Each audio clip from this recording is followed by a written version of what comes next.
Prima di passare al cuore del video ci tenevo a ringraziare tanto Fantasia Store che è diventato il nostro primo sponsor del canale e ha iniziato a supportare il progetto Mana Open. Potete supportare anche voi il canale acquistando prodotti non già scontati sul loro sito, inserendo il codice OpenMana5 nel checkout per avere il 5% di sconto sui prodotti acquistati. Vi ringrazio molto e vi auguro buona visione.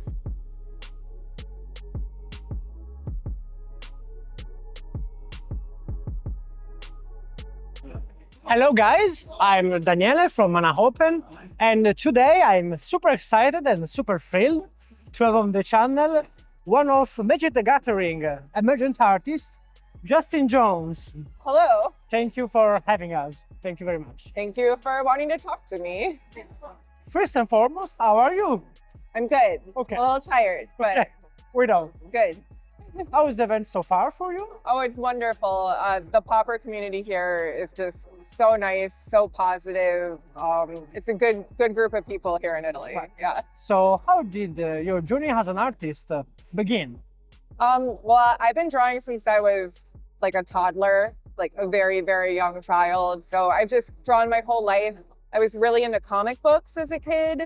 So I learned to draw by copying out of okay. X-Men comics, which I think is a little funny because my art now doesn't look like X-Men comics at all, but I would just draw superheroes and stuff growing up. But I always really liked fantasy. Like I was obsessed with Lord of the Rings. I was really into fairies when I was a kid. So fantasy and stuff like that has always been a big part of the stuff I like to draw. Okay, so your inspiration mostly come for comics Comics, and fantasy in general. yeah, Okay. and video games. Like Video game also. old like 90s RPGs like Final Fantasy. Oh, nice. Final Fantasy, like the set just come out. Yes, I'm very excited about it. Okay, and any artists you look up to other than Oh. comics, other than fantasy games? A lot. I'm not gonna remember all of the biggest people right now, but I'm Amano. Amano is my favorite Oh, okay. artist. Just amazing. Ian Miller. I love Miller. his work. Beautiful line work. One a lot of people might not know, Keith Craig Russell. Mhm. He's a comic artist from like 80s and 90s, but also has done stuff more recently. Really, really cool stuff. A personal question. Among all the Magic cards in the history of Magic, if there was the opportunity for you to draw one of them, perhaps your favorite Magic card, which one will it be and why? It's hard to say a specific card. Well, actually, okay, the answer I would give you, I've already done. Oh, Because the Shivan Dragon, the Melissa Benson original Shivan Dragon, it was like from my childhood, like the most iconic Card. image to me. And so when I got to do that, that was like the coolest thing to of be able course, to do. having to draw one, if not the most iconic card Yeah. in Magic history. It was really fun to do. I tried to really call back to the original card, but do it in my style. Hopefully people think that it worked out. But yeah, aside from that, I don't know. I feel like anything, basically like anything, at this point I want to draw something not a dragon. Okay, yeah. I love doing dragons, but I like to play. I play fairies Okay. and rats.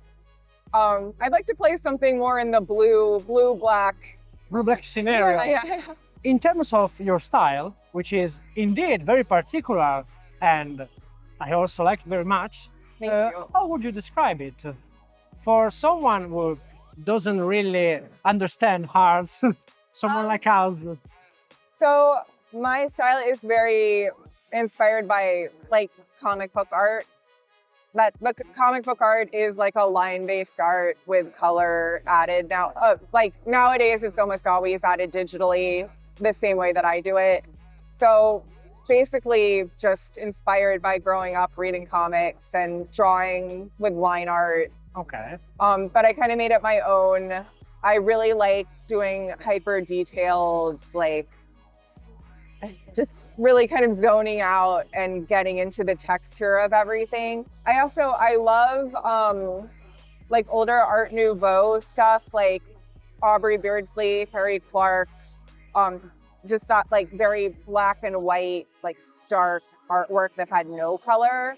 When I was younger, I didn't do any color at all. So I started out as a black and white artist. Okay. It's only actually recently that I started adding color. And my colors look like that because I used to hate doing color. And I don't know anything about color. But when I realized I didn't have to make things look the actual colors of the real world and I could just do whatever I wanted, that's when it started to click more for me. Okay. So that's why my colors are very bright and crazy, and Almost kind of like psychedelic. yeah, I just like to play around and do whatever looks good to me. Not like the desaturated like browns and stuff of the real world, just more bright in your face color. Okay, so to give a really strong Yeah. first impression of the Mhm. artwork, and talking about fantasy and black and white drawing, you also draw in the set for D&D. Yeah. Okay. That was amazing. I never thought I'd be asked to draw black and white line work for a Magic card. So it was really fun to get to do those characters and getting to do like a Beholder, the most iconic D&D creature. That was Villain crazy. creature of all time, yes. Yeah. And then like the Mind Flayer, Illithids are one of my favorite monsters in D&D. So Yes, your Mind Flayer artwork for me is one of my most favorite artworks thank of all time. And then to finish this quick interview, have you any future projects you would like to talk about? A sneak peek into your future, if you would like, of course. No, I am not allowed to talk about any future projects. Okay. When you work for Wizards and other companies, you have to keep quiet. But Shut up and just I do your am- work. I am working on a few things. And yeah, hopefully people will like them. I'm also trying to work on some personal projects, Oh, more in the like indie tabletop RPG scene. Oh. There's some things that I'm working on, but I can't really say more than that. okay. Thank you so much for this interview. As one last thing for you, also I am a fan of dragons. I was a fan of the original Tarkir block. Yes. So I have here a new card from Tarkir Dragonstorm, and I was hoping for you to sign it. Of course, Of yeah. course. And also to thank you for your time. Thank you. Thank you again for this opportunity. Guys, here Daniele from Mana Open on the next interview. Bye. Hello everyone, I'm Daniele again for the third time this day here at Poppergeddon, and today we have an amazing artist. We are so stoked to have you, RK Post. Okay, Post. Hi, Thank you for having us. Thank you for this interview. you're welcome. I would like to start this interview by asking you, how's the Poppergeddon going for you? It is very hot, Okay, but otherwise everything is great. If it wasn't for the heat, it would be amazing.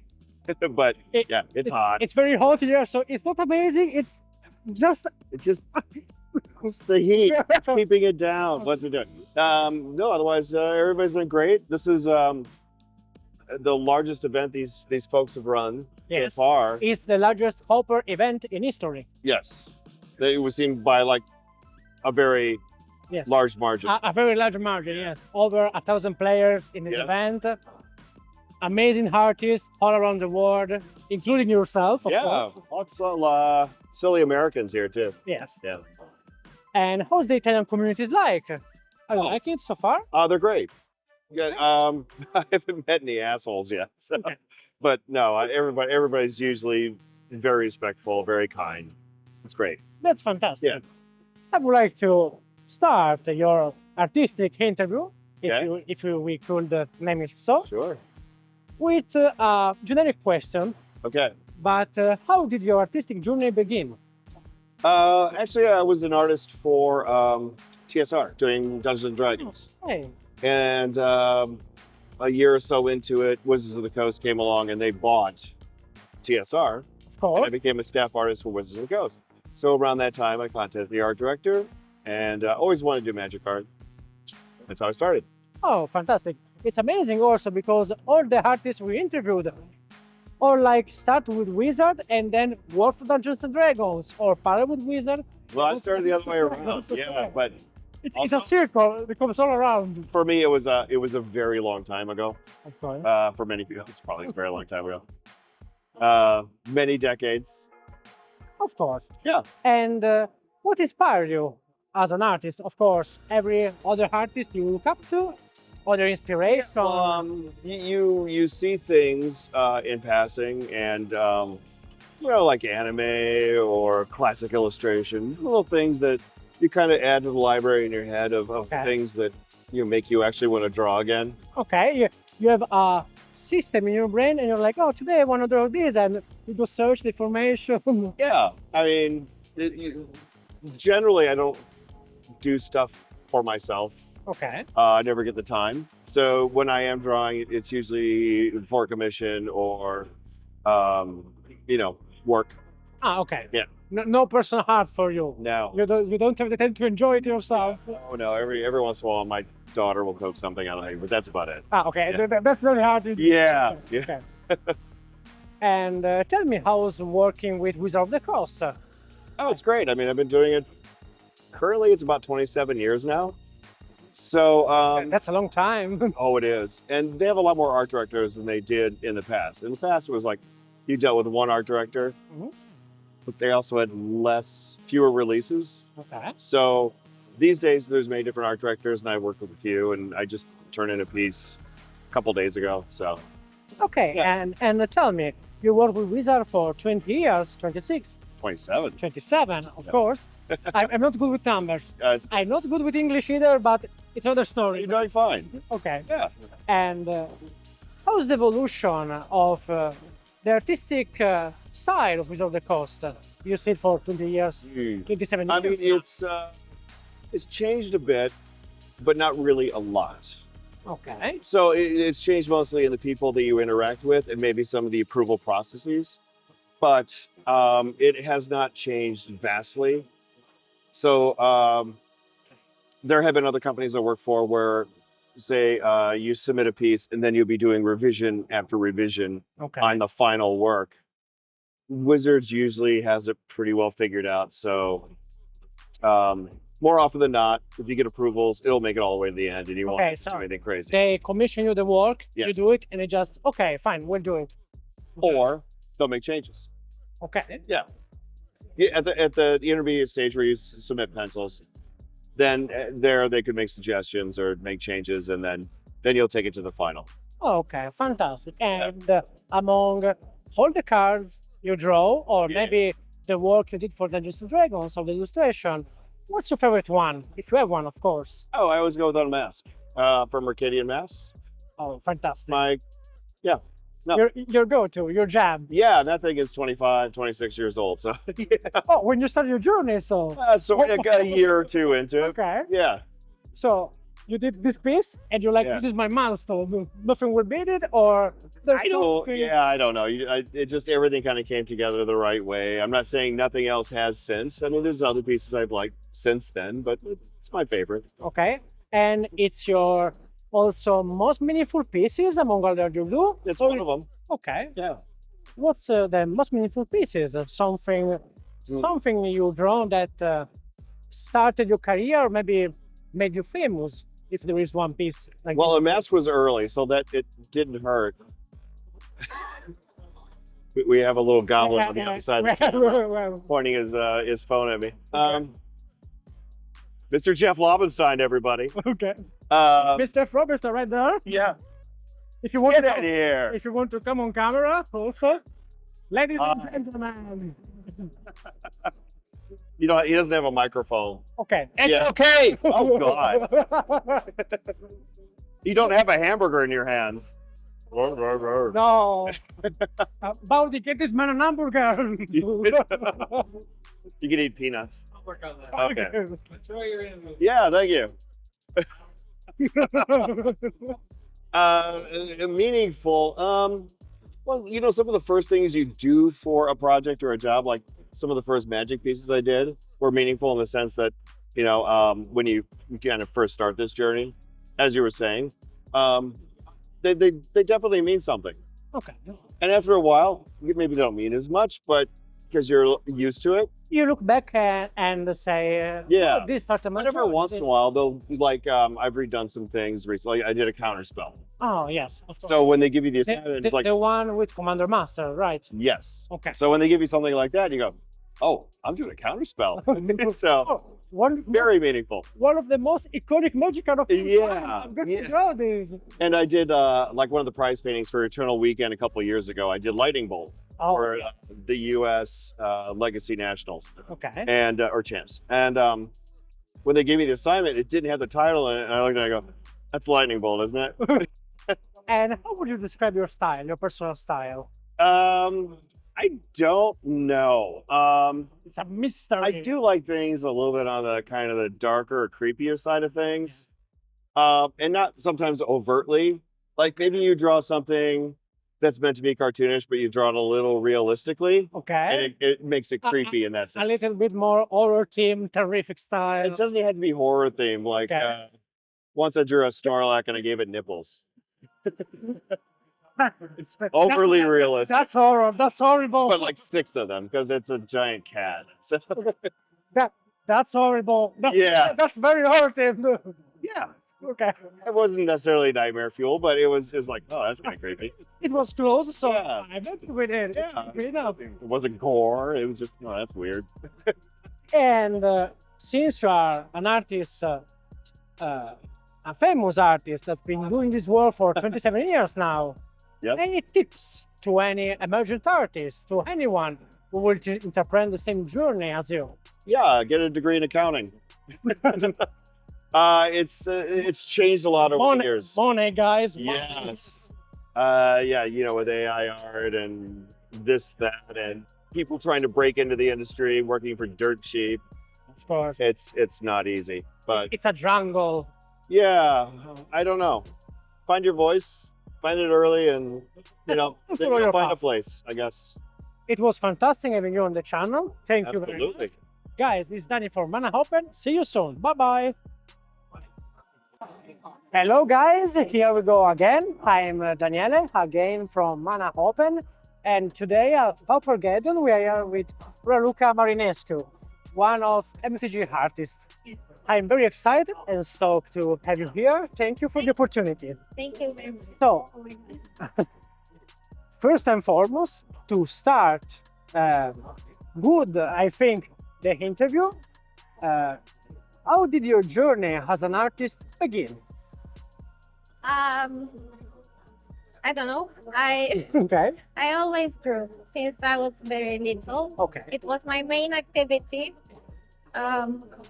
I didn't grow up with too many distractions like the kids have these days. Okay. So drawing was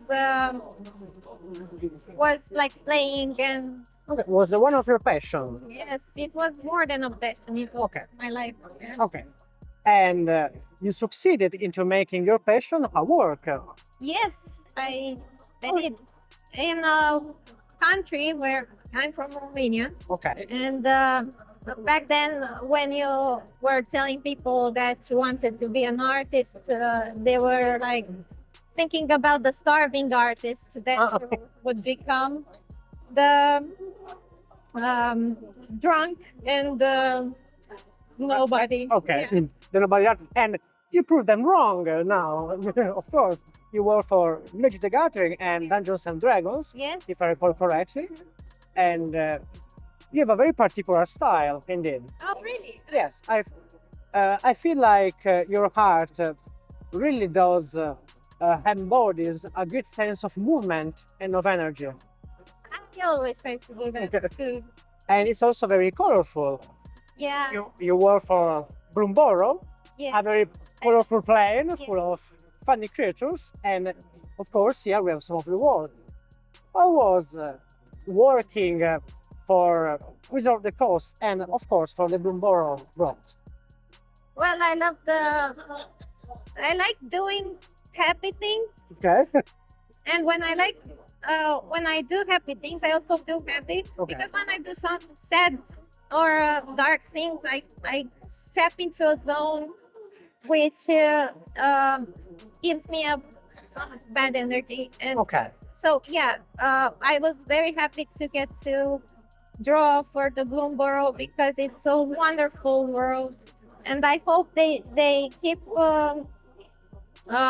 coming up with sets like this. Okay. Yeah. So you try to emphasize the happy and Yes, colorful yes, side yes. of your drawing. Something from my being, in a way, also gets through the piece. Ah, okay, okay. I hope.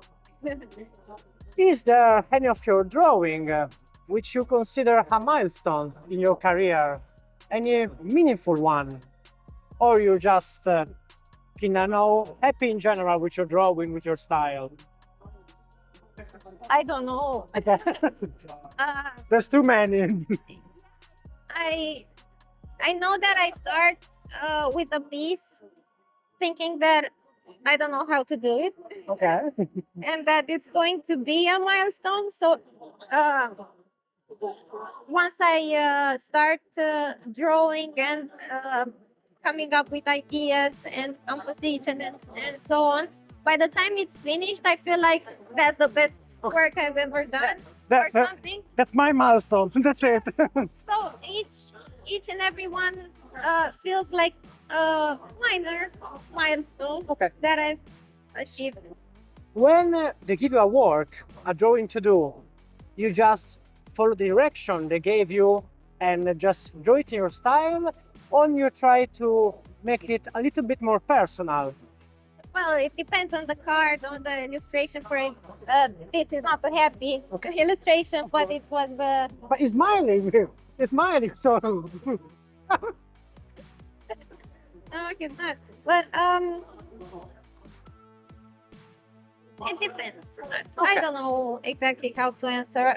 Yes, of course, I always tried to put a little Easter egg in my illustrations, or even if it's a color that I like, or something from a book that I've read recently. So every one of these Okay. is, so your everyday experience influence your work yes, also. yes, it's Okay. it's part of me. So, Okay. That's very good. And to finish the interview, so you can do your work, are there any personal future project you'd like to talk about, or maybe some stuff you want to work in the future? I want to make a comic book, but I don't want to tell what it is about. I've already written everything, Oh. and it's in the project. So, It's your own personal story? personal story. Oh, fantastic. And when will you see this comic book? In about I a year? don't know. Okay. Which I have to work. Okay. Yeah. So my friend here, Matteo, just suggest a question for you, which I think is appropriate. So you already told us that in Romania it's not very easy to work as an artist. Was not very easy to work as an artist, and you started your journey, and now you are here working for Wizard of the Coast in a big event with over 1,000 people. Yeah. So, for any emergent artist, do you have any tips, any suggestion to make their passion a dream come true, their work? Try just to well, obviously not to use AI. Okay, of course. If you want to make original work, don't use AI, of course. And to try to get their own feelings and things that they love into their work, even if it's in the small things, because it will always bring them joy. Yeah, it will So just bring them joy. And so well, sorry. somehow subconsciously give other people joy as well. Yeah, Okay. transmission. So just go with the flow, Yeah, try to enjoy their work, yeah. make their passion, of course, their work, but Don't lose the passion. don't lose the because, passion. when the hobby becomes a job, it's easy to Just to fu- lose. just fuel the spark Yes. of your passion until it ignites. Yeah. Of course, that's really wonderful of you. Thank you again for your time. It was an honor to have you on Mana Open, and we're very excited for this to be your first interview. Yeah. Thank you again. Thank you very much. It was a pleasure. Thank you. And from then, Mana Open, it's all. Bye bye.